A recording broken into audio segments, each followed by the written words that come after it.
This is the Mike LiPetri Show. Park Strategies is the premier full-service lobbying firm helping businesses and nonprofits cut through federal, state, or local red tape. You've got a state licensing issue? Call Park Strategies. You're vying for government funding? Call Park Strategies. You're looking to stop a government regulation? Call Park Strategies. Park Strategies, your strategic partner for success. Go to parkstrategies.com for more info. Nassau County property taxes are way too high. That's why you need Reassessment and Evaluation Services, Inc., the #1 tax grievance provider that offers personal service and high success rates. Grieve your taxes now before the deadline on March 1st, 2024. Call today for more info, 516-742-5180, or apply online at reassessmytaxes.com. Well, all our listeners and viewers, we have a great guest this week. We have Will Flowers, the Senior Vice President of Corporate and Public Affairs for Winters Brothers Waste Systems. What's up, Will? Thanks for coming on the show. Yeah, thanks so much for having me. Let's talk a little trash this morning. Let's talk some trash. I love it. For those of you that don't know, with 40 years of experience in the area of solid waste management and environmental protection, Will Flower is here, who's going to be the man who knows everything about garbage. Garbage and recycling, you name it, it's become such a great business over the 40 years. We've seen it evolve, change. Everything about the industry has changed, and it's going to continue to change. I totally agree with that. And the evolution over the next several years with what's around the corner for us is going to be paramount to seeing the growth of Long Island. I'm excited. And for those of you who don't know, Winters Brothers is a Long Island-based company that operates. This is fascinating, by the way, how vast you are and how integral you are to, frankly, Long Island's economy. I mean, you operate 12 transfer stations, 6 recycling centers, 3 hauling operations, and a short line railroad employing approximately, in total, 475 people in Long Island. That's fascinating. And the railroad, the short line railroad is insane. Like, I didn't even know that was like your cherry on top. Yeah, and the business continues to grow. I mean, we're so excited about being on Long Island. It's our home. This company, this family has been in the business since 1950, and businesses like that do not succeed unless they're committed to doing things right. And this company treats its employees really, really well. They're committed to making sure that the Long Island environment is protected, because this is a very basic yet essential service that we provide. 100%. And I know growing up on Long Island, specifically in Nassau County, Winters Brothers was everywhere. And people don't realize how important it is to understand what happens after you throw out your garbage. I mean, with you coming on, I'm excited because let's talk trash. Yeah. And this is going to be great. And I think Winters Brothers, you really ironed out from beginning to end how it affects the people in everyday life. I mean, and I love this Winters Brothers State of Waste Report 2023. It's incredible because it talks all about where does waste go, building out the infrastructure, and the solutions behind where we need to go to make sure Long Island's operating at its highest level. And before we go into it, I really want to talk about some fundamental facts, and this is something that Winters Brothers really started. Long Island's almost 3 million residents produce more than 14 million pounds of municipal solid waste per day, and that's approximately 4.9 pounds per person per day. And that's a lot of garbage. It's a lot of garbage, Mike, but keep in mind that number continues to go up. Ever since we've been keeping track, we've seen the per capita waste generation rate increasing. So back in the 1960s, when the US EPA started keeping these figures, it was probably down about 2.5 pounds, and we've been adding to that every single year. The latest information that we got just recently from New York State Department of Environmental Conservation indicates that we're now generating 5.02 pounds per waste per person. And while that may not seem like a lot, when you start to multiply it and you realize there's 3 million people living here, all of a sudden you start to look at this Herculean task where we need to make all that waste disappear every single day. And the reason is that tomorrow there's going to be another 14.5 million pounds of waste on the street that needs to be picked up. And that's just with the residents producing. Then you have another 29.1 million pounds of C&D waste. That's construction and demolition waste. You're going to be hearing that term, C&D waste, which is produced each day. And then you have now the Brookhaven Landfill, which buries incinerator ash, C&D waste, and automobile shredder waste, that's closing next year. And we're going to need approximately 60,000 new trucks to haul additional waste off of Long Island. So there's your bare bones facts just to understand what we're going into and the Herculean task that, frankly, Winters Brothers goes after each and every day. But this is what I want to talk to you about. Let's start from square one.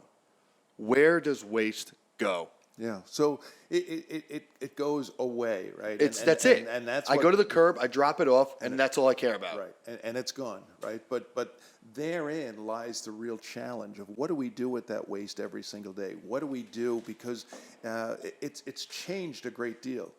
When I was growing up on Long Island back in the 1960s, it seemed like every town had a town dump. And it was a local, it was usually on the outskirts of town, and the material went there. It was usually burning. It was a horrible way to manage solid waste. But there wasn't that much of it, and Long Island's population wasn't as great. But now that waste is really being processed, highly processed, and where in some cases the waste is being sorted through, recycled. Certainly in the area of construction and demolition waste, we're actually able to reduce that by about 70% by going through that waste, removing the metal, removing the wood, taking care of any type of concrete and pulling that out, and segregating all of this material. Municipal solid waste, again, people put it at the curb and it goes away, but where that away is really pretty much unknown. So let's talk about that a little bit. Once you set it out at the curb, somebody is going to come by. It's either going to be your municipality or a private sector company is going to come by and collect it. Right. They're going to collect it in a garbage truck. That garbage truck alone has changed dramatically over the years.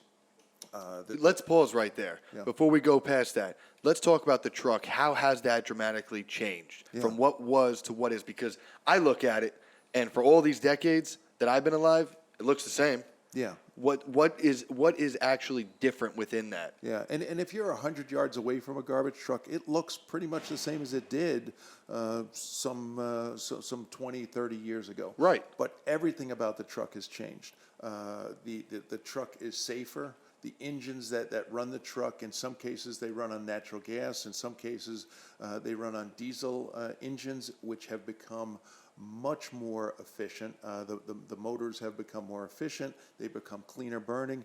And now we're even starting to look, and recently we did a demo with an electric truck, right? An electric garbage truck, think of that. So the truck itself is safer. We have a lot of features on the truck now in terms of how we communicate with the driver. We track that truck on every movement so that we can find out where it is, how it's doing on its route. Additionally, there's camera systems now on these trucks to make sure that if we pull up to a customer and either the container is overloaded or there's a car parked in front of the container and we can't service it, to there being something wrong with the account, we can see all that and we can record that information. So at least we have an answer of why the garbage wasn't picked up for some reason. Yeah, and we're just collecting a lot more data, which is allowing us to be much more efficient. Which is so key. It's just amazing.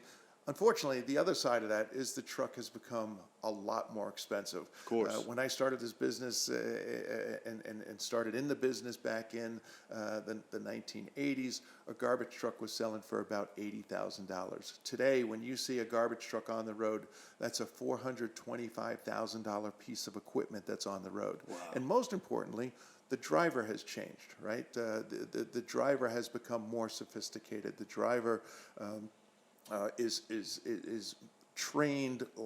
You can't believe the amount of training that these drivers go through. Do they need that training? They do need that training. Why? It's a big piece of equipment that's out on the street. There's a lot of different systems that are on the truck in addition to just driving and doing a lot of backing. There's also a lot of systems to collect and compact the waste. In some cases, the driver never has to get out of the truck. It's all it's all automated. In other cases, where we have to collect waste with helpers, we still have helpers that are on the truck throwing waste into the back of the truck. So the overall, what I'm most proud of is the trucks have become much cleaner and much safer to operate. I love that. Now, help me understand too. How much trash can those garbage trucks compact in one sitting before it has to dump it Yeah. to whatever's next? How do you have a number with that or quantity? We do. Or- Today we're able to do almost 1,000 to 1,200 homes each day in a garbage truck. Wow. That's unheard of. That's a right? lot. That's a lot. It's a lot. Yeah. And we're very efficient at what we do, and you have to be these days. And throughout the United States, we've seen changes occur. Everything from the container of waste that people set out, how that gets collected. In some cases, we use automated arms to lift that container. It's really amazing how this entire industry is changing. But that's not the only thing that's changed. Keep in mind the waste that you and I generate has changed over time too. We refer to this as the evolving ton. And what I mean by that is in the past, there are components of the waste stream that have changed. People didn't used to throw out or didn't receive that many cardboard boxes in the past. So we didn't really see them in the recycling bin that much. That's changed in the last 10 years. Yeah. We've seen the amount Online of cardboard. delivery. It's exactly right. We've Online seen- delivery changed the game on that. It changed everything. And it resulted in us having to change our process to recover that material. And the sale of fiber, newspaper, Right. cardboard, paper is now a big part of our business. Oh, interesting. So now we have this truck that's collecting 1,000 to 1,200 garbage cans from different homes. Where does it go next? Right. So it depends on Long Island. It's either going to go to a transfer station or it's going to go directly to an incinerator. And that Okay. really has to do with how that waste is going to be disposed of.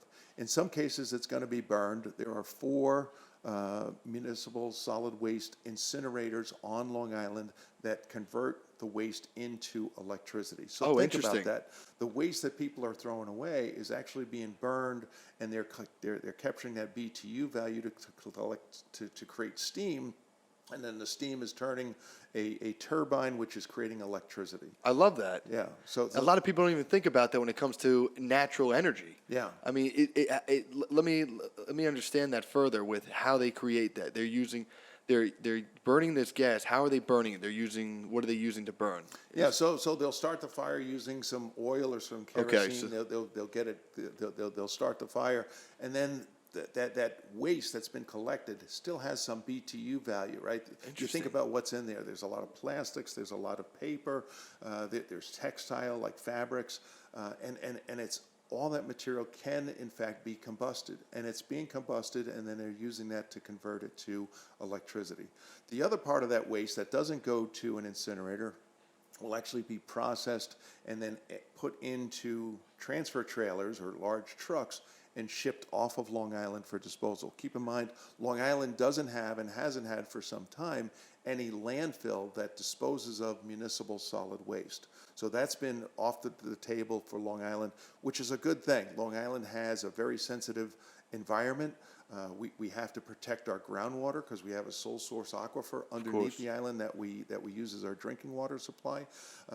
So back in the 1980s, landfills were actually banned on Long Island. So we were one of the first ones to convert to finding other alternatives, which included incineration, plus shipping the waste off of Long Island to areas which are better suited and have better soils, have better facilities to manage that waste in landfills. So you're saying now from after the trucks, they pick up, they go now to these incinerators or the transfer stations, you said, right? Right. How do you determine with the incinerators, like, are the trucks just dropping off everything at the incinerators? Then why don't we just do that? Why don't we do that for everything, I guess? Why wouldn't we? Yeah, because we don't have enough capacity. Okay. The fact of the matter is, Long Islanders are really, really good at producing a lot of waste. It's our number It's just one. too much. It's our number one product that we produce here on Long Island. garbage. And as a result, we need this entire system to manage solid waste. And that system includes waste to energy, the system includes transfer stations, disposal facilities at distant locations, and that disposal network is critical. The other thing that's important to understand is the management of solid waste is so important. You don't want to put all your eggs in one basket. You want to have a really diverse way to manage waste, because in some cases, incinerators may go down for maintenance, they may go down for a repair Right. or a replacement or Then an what? upgrade, and then that waste still has to, that waste never stops, right? Every single day, that waste just keeps coming. So you have to have this redundancy in your system to Got ensure it. that you're going to manage it. The other important thing is keep in mind that waste isn't always steady. There are times when it increases and decreases throughout the year. Like the holidays, for example, when there's tons of shipping and orders, et cetera. Now you have an increase influx of cardboard. Exactly right. You'll see a lot of that. You'll see during the summertime on Long Island, there's always an increase, right? People are doing more outdoor activities. There's a lot more parties, picnics, festivals, all those things that generate a great deal of waste. So, okay, now we have the 4 incinerators you said there were. Where are they located? Yeah, so the largest one is in Hempstead, and that facility manages waste from a number of towns throughout Long Island. There's another facility in Babylon, there's one in Smithtown, and the last one is in Islip. So you have these facilities, and it's important to also keep in mind that there's still a byproduct. After the waste is burned, there's still something called ash, or Right. the residue that's left over. And that material then has to be disposed of in a cost-effective and environmentally sound manner. And that's done through a number of landfills that are in fact located on Long Island. So That's where I spoke about the Brookhaven one, for example. right. So Brookhaven handles the ash from 3 of the facilities, 3 of the incinerators. They handle ash from the town of Hempstead and from Islip, as well as Smithtown. Babylon has its own ash monofill. They manage it themselves. So you got those 2 landfills for the ash, and now also those incinerators include the C&D waste?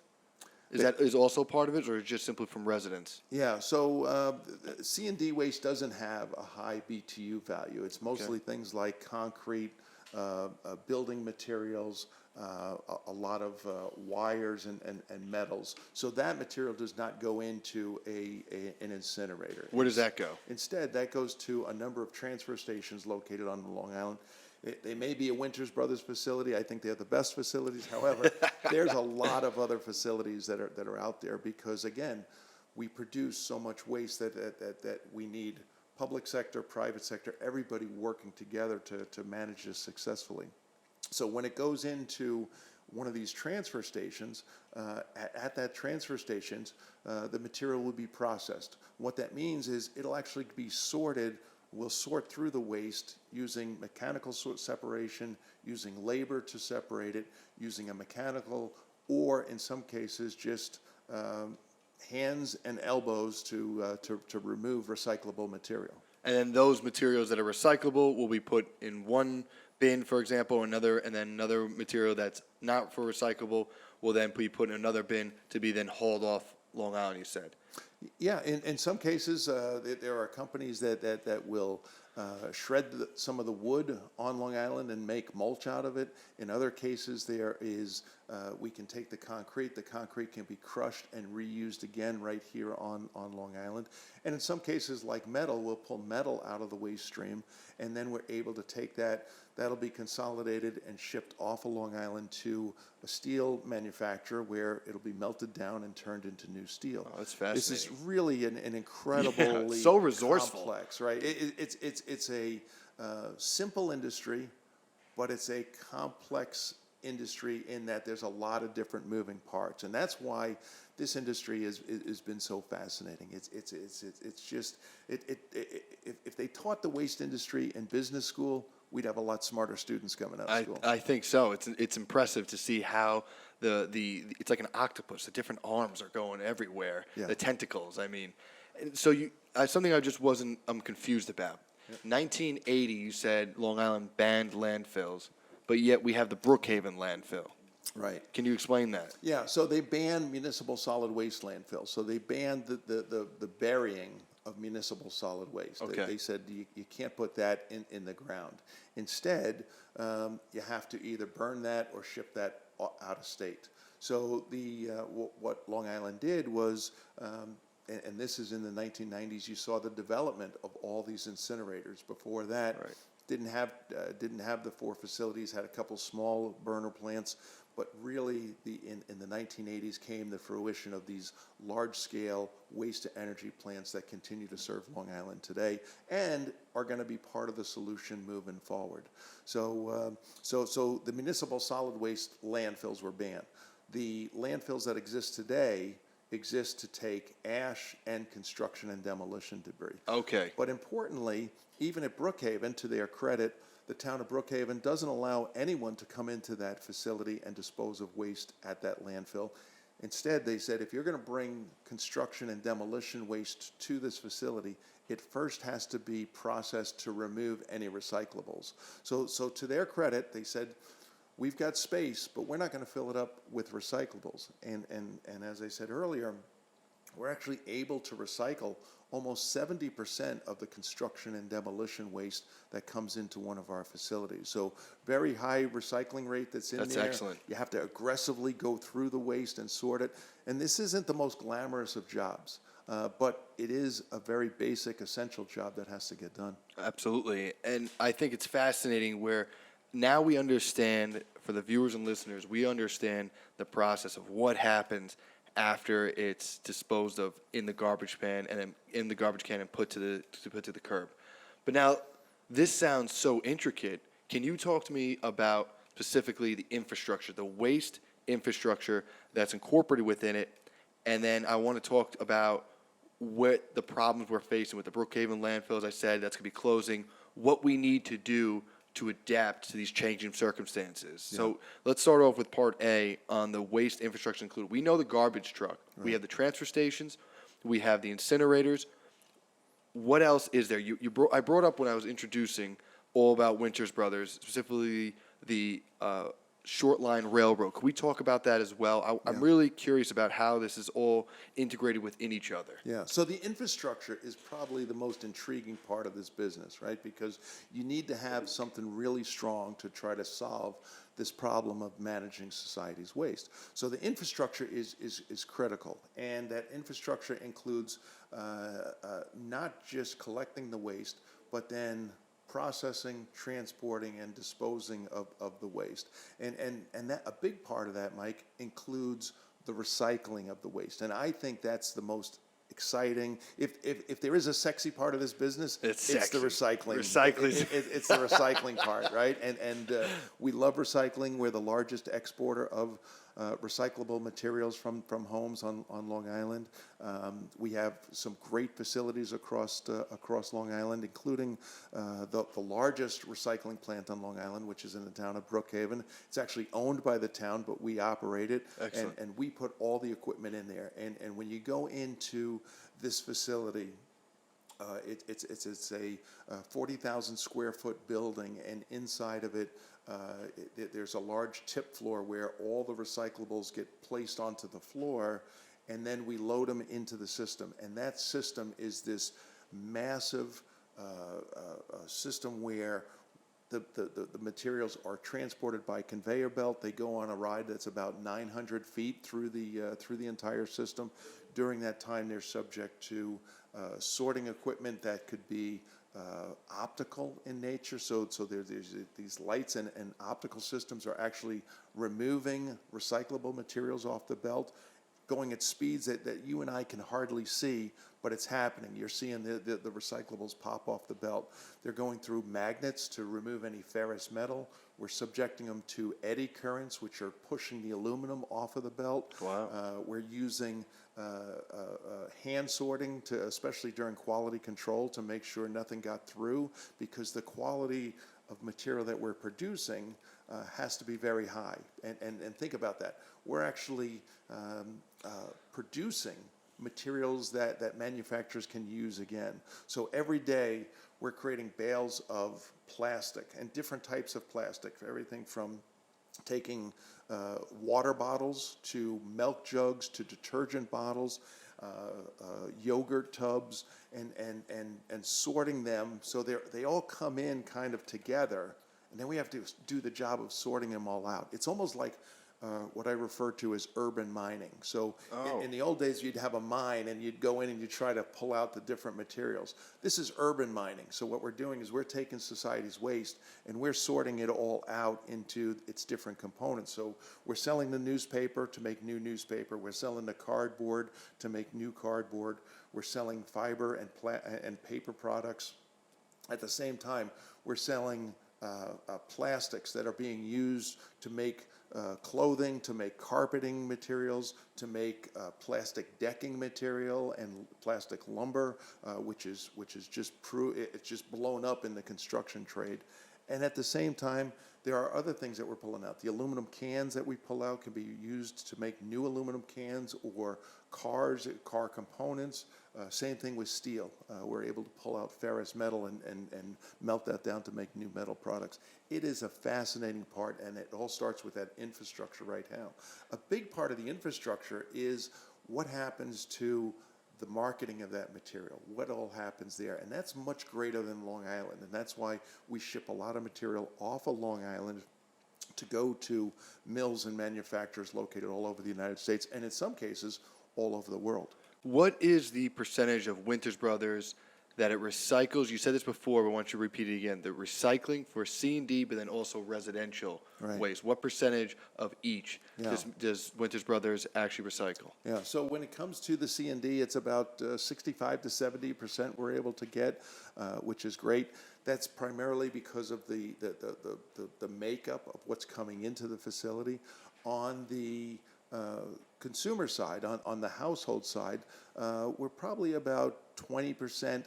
We'd like to see that increase a great deal, and I think there's a lot of room for Long Islanders to be better recyclers, because it all starts with the decision you make in your kitchen, in your home, because you have to make a decision. Am I going to, if I have something that I need to discard, I've got a choice to make. I can either put it into the garbage bin and it's going to go away, or I can put it into a recycling bin. And we only want the right material going into the recycling bin, right? We get a lot of contamination where people don't know, or they make a mistake, or they're careless and they put something that can't be recycled. Then it comes to our plant, and what do we have? We've got now contamination that we have to deal with. So making that choice is really important, which is why public education is so critical when it comes to managing solid waste. Yeah, recognizing what happens after the bin is taken, and that's exactly it, is recognizing why does it matter that I have to separate my trash and the recycling? Why can't I just throw all these different recyclables? Why does it have to be specific types? And this is exactly why, because you need to preserve and ensure that it's not contaminated in order to ensure that it can be reused and utilized again in the future, which is interesting enough. There's an old adage, garbage in, garbage out. It is more true in a recycling plant than anything else. If we don't have good material coming in, we're not going to have a good product to sell. So the recycling rate has to be increased. I think that's a big part of our future management of solid waste. We always talk about the 3 R's: reduce, reuse, recycle. And I think there's a 4th R, Mike. I think that 4th is rethink. We really need to rethink how we manage that waste from a holistic perspective and take a fresh look at this.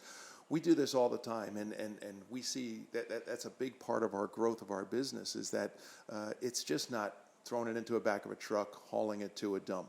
Now we process that material. If there's a way for us to pull material out, we do that, and we try to recover as much as possible. But there's still a long way to go for municipalities across Long Island to increase their recycling rate, and a lot has to do with markets. Absolutely. And I want to get into markets when we go into kind of next steps with solutions that we need to fix in order to handle the waste volume that we're seeing, specifically as our population continues to increase, which is something that many people don't think about.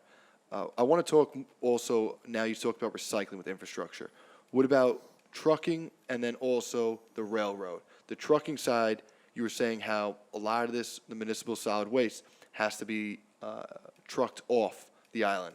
How far is the distances we're talking about? I know it's different in terms of where they're going, but how many trucks are we looking at? And now with the Brookhaven closure, how many more trucks will we need? What are other alternatives? And that will allow us to segue into that my next point I really want to speak about, which is what do we need to do to change besides just informing residents, but what do we need to do with changing our technology, changing our politics, and changing our regulations that can allow us to facilitate this in a very expedited way. Yeah. So even if waste is a trucking business, right? The management of waste is a logistical challenge, and it is high logistics throughout the entire system. And we use trucks because there's so much material to move. So it doesn't matter where it's going to. If it's going to an incinerator, a recycling plant, a transfer station, a truck is going to be involved in that process. And there's a lot of trucks. There's a lot of waste, which results in a lot of trucks. And I don't have to tell any of your viewers that the reality is there's a lot of trucks on Long Island, right? And, and every morning there are trucks that come onto the island bringing goods to stores and to manufacturers. Every day on the George Washington Bridge, the Cross Bronx Expressway, they are packed in there, and then they get onto the island, and there's a lot of trucks on the Long Island Expressway, and then there's also trucks that are using to move material off of Long Island, either that's produced here in a manufacturing or waste that has to go off of the island. So there's just a tremendous number of trucks. Now, if you do the simple math, we know that there's about 1.2 million tons of material that goes into the Brookhaven landfill every year. Wow. If that landfill is closed, or when that landfill closes, right, there will be, because it's closing. We know it's done. It's going to close, and that waste is not going to go away, which means that we have to find a home, or we have to find a new system to manage 1.2 million tons of waste. If you just do the simple math and you figure that a big transfer trailer handles about 20 tons, a 20-ton payload, that's 60,000 more trucks that we need every single year on Long Island roadways. Well, here's the problem with that. Number one, the roads are already congested. Yep. All you have to do is talk to anybody who commutes, and anytime you've been on the expressway, it doesn't matter what time of the day, there's a lot of congestion. At the same time, trucks are big sources of pollutants that cause health problems. Yep. You look at where are some of the largest asthma rates that people have, and it's near the Cross Bronx Expressway, right? And it's because trucks, that's right, generate volatile organic compounds. They generate particulate matter. They also produce a lot of carbon. And it's one of the reasons why, and I think this is an area that the Climate Action Council in New York State got it right. They said, we really need to look at rail as a more viable alternative to truck. Right. And I don't think it's this or that. It has to be both. Right. We need this really complex system in which we have trucks, we have trains to rely on to move that waste, because we have to move it. I think that, I just want to interrupt you with, I think that's for some reason, I think it just dives back to, frankly, American culture, where we're used to choices of one or the other, this or that, A or B, Democrat or Republican, as opposed to, we get both. Yeah. We can make sure to do both to do what's best for the residents. Yeah. And I find that very crucial to moving forward, is that mentality that we can do it all. Yeah. And we need to have it all. And I think that's so true with garbage, right? It's kind of the universal equalizer, because it doesn't matter if you're Republican or Democrat. It doesn't matter if you're rich or poor. It doesn't matter what race you are. It doesn't matter what type of business you have or what type of home you have. The fact of the matter is, you and everybody in your family is generating garbage. That's right. We all are. And as a result, we need solutions that are big, that are environmentally sound, and importantly, that are cost effective. And that's really the challenge of what we do. But when we focus on systems that have redundancies built in, transportation systems that use what I refer to as all the tools in the toolbox. We want to use train. We want to use truck. Currently, about 9% of all the waste that leaves Long Island goes out by train. People probably don't know that because we just make it happen. Right. But it's a very cost-effective way to move material off of Long Island that results in far less emissions. It results in no impact to the roadways or the bridges. Absolutely. And it's just a great way to move material long distance, because some of the places that we're shipping waste to include Pennsylvania, Ohio, upstate New York, Virginia. Waste moves around, and so do the commodities that we produce as well. The plastics, the cardboard, the commodities that we were able to pull out of the waste stream move all around as well. So you have to have not just this infrastructure, but also a transportation infrastructure to allow that movement to happen. And the greener that is, the better it is. So when the Climate Council said rely on rail, I agree with them 100%. Rail is a big part of the solution moving forward. Now, does the state's ambitious energy plan by 2030 and 2040, does that affect the transportation methods at all? And if so, how? Specifically in the trucking side, with how their engines are powered, and then also on the rail side? Yeah, so the answer is yes, and in a big way. But that's not new. Since the passage of the Clean Air Act and the revisions to the Clean Air Act, motors, engines have changed dramatically. I think back to the 1980s, and if you got stuck behind a bus or behind a truck, when that truck pulled away from a light, there was going to be this black cloud. Right. You don't see that as much anymore. That's right? true. As a matter That's of fact, true. Very rarely do you, because the engines are cleaner today than they ever were. At the same time, the types of fuels that we use have improved. So we have low sulfur diesel fuel. We also are starting to look at natural gas, and there are many municipalities across Long Island that utilize natural gas as a source of energy to power their garbage trucks. We have some natural gas garbage trucks along with some diesel garbage trucks that we utilize because they're cleaner burning. Those changes are going to continue, and as electrical vehicles continue to get better and better and more efficient, they'll get to the point that they have a long enough battery life or a more powerful battery life so that we can utilize those trucks on the routes to collect waste. Excellent. I'm looking forward to seeing that evolution and making sure that we can build out the infrastructure needed to specifically haul off this garbage. And the rails, I'll be interested. Do we need more railways then to increase that 9% to make it 50%? Like, what would be necessary to do that?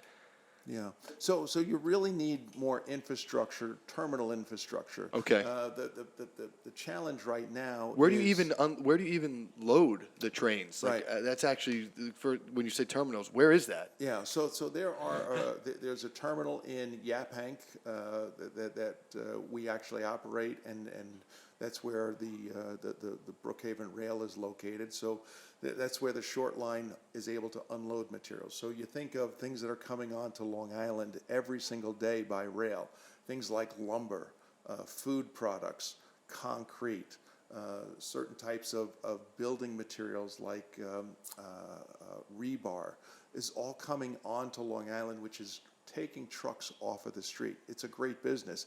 It's going to grow, and that terminal needs to grow, and that's one of the things we're working on, is to develop a rail terminal so that we can also ship more material off of Long Island. The challenge right now, and it's important to realize that the freight that leaves Long Island, or any freight that comes onto Long Island, currently runs over the existing Long Island Railroad tracks. And there's this great infrastructure that the Long Island Railroad has, which is highly underutilized, and we can actually use it more for freight.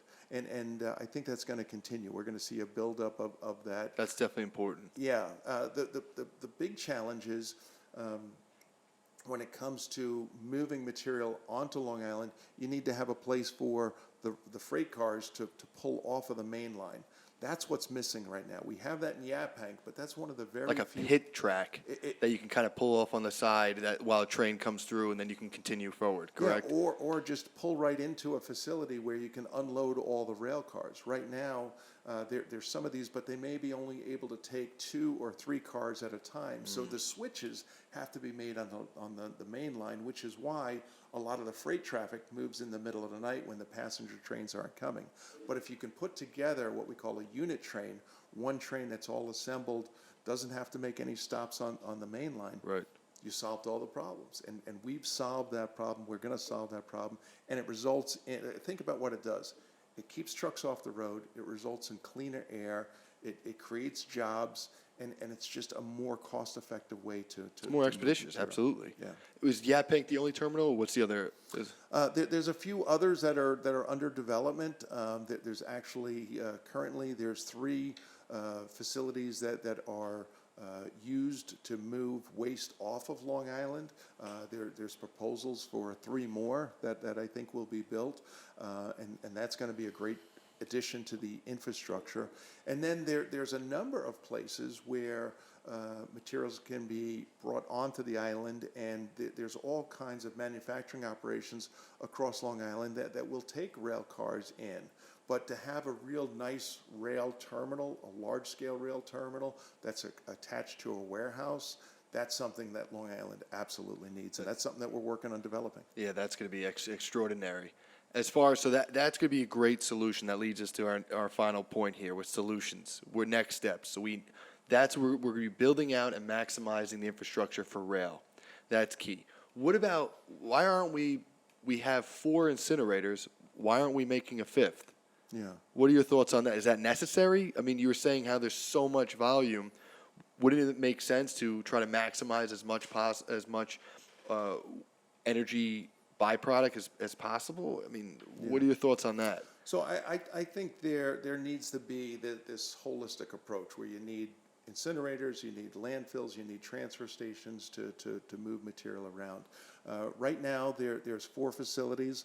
Some of those are in the process of being expanded internally to take more garbage. In other words, putting an additional boiler in to allow them to take more waste. So I think the solution is an on-island solution and an off-island solution, because it also gives us the redundancy that we need. Okay. If I were to say there's one thing that we really need to do, and this may sound counterproductive to my business, is a bigger focus on zero waste. When I talk about zero waste, I'm talking about a reduction in the amount of waste that we generate. I think as consumers, as municipalities, as regulators, as waste processors and manufacturers, we all have a responsibility to actually reduce the amount of waste that we generate. That's one of the solutions. There's no single bullet here, no silver bullet, no single solution. It's going to take totality. Absolutely. It's going to take a massive work to get this done. I know there's something you've been talking about.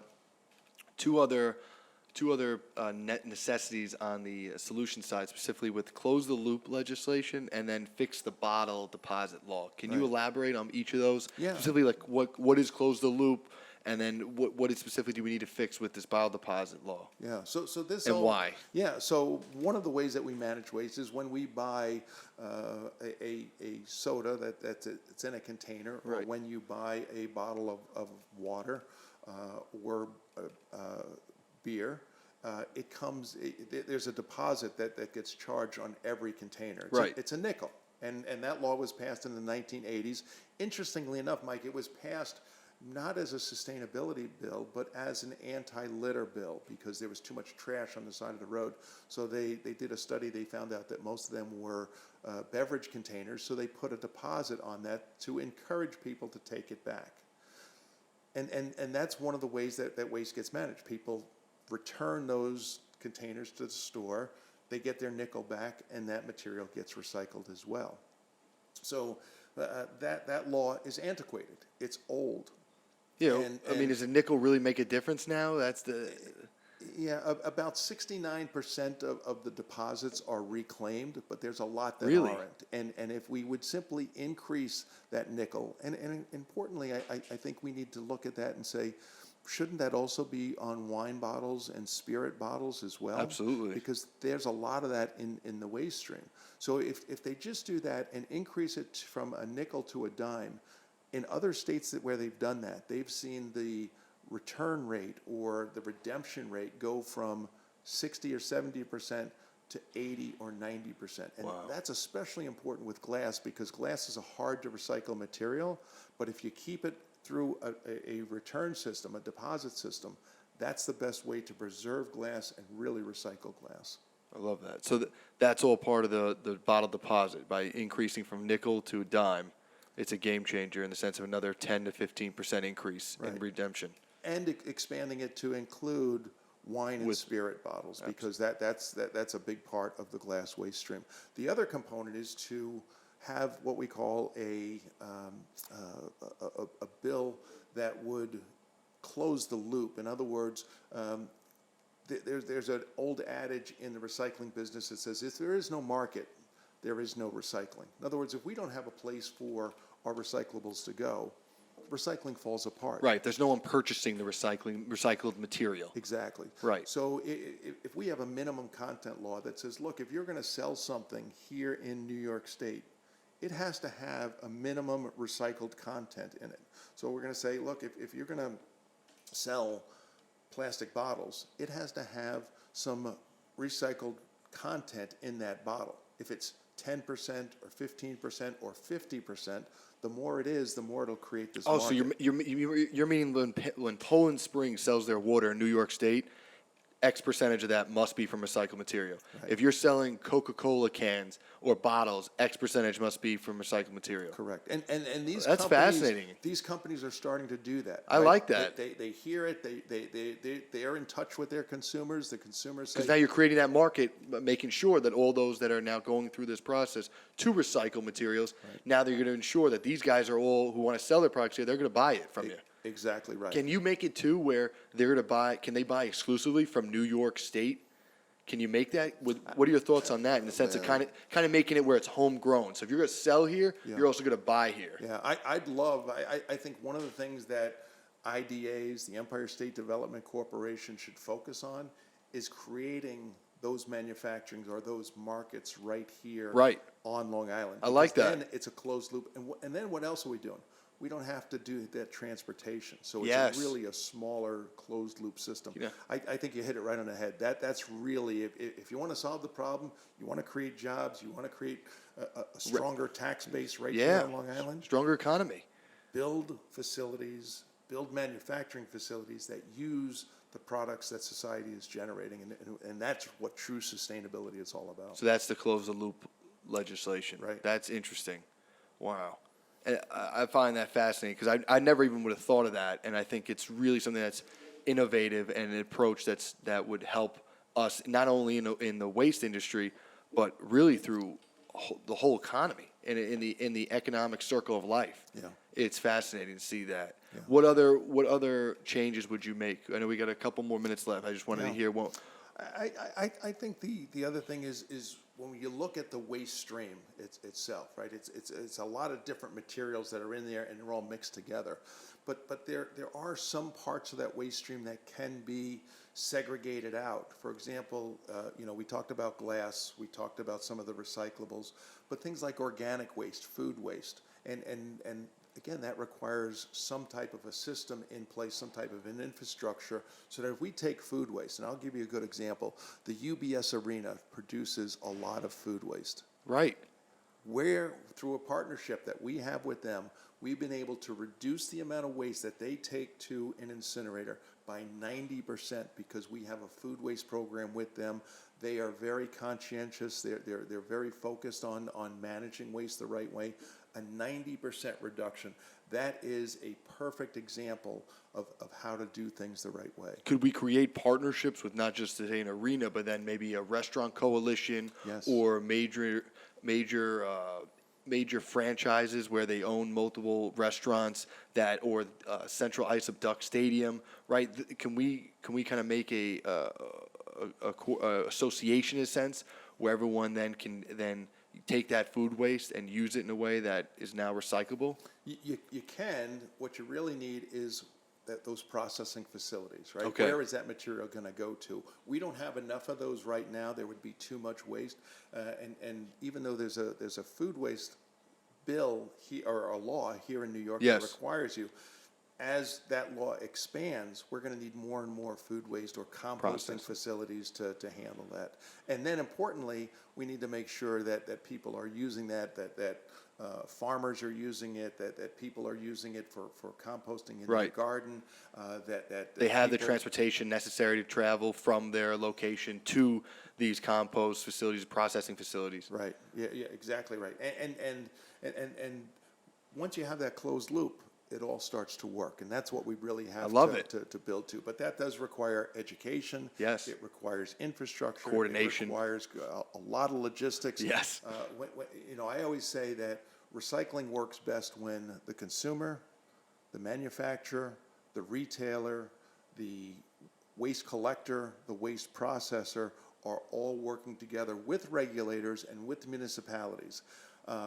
That's a big task to get everybody pulling in the same direction, and sometimes it's frustrating, but the reality is that's the future, and that's going to be our continued success. Well, Will, this has been an extraordinary, informative conversation all about garbage. Suffice to say is that this podcast was trash. And I got to say, buddy, it was a real pleasure to learn all about this. I was excited because there's so much for me that I've just learned, and just reading about what Winters Brothers provides to the public, all you're doing, truly you're integral to this Long Island economy, and we look forward to seeing how Winters Brothers is going to grow in the years to come. So thank you so much for coming on, buddy. Thanks for having us, Mike. My pleasure.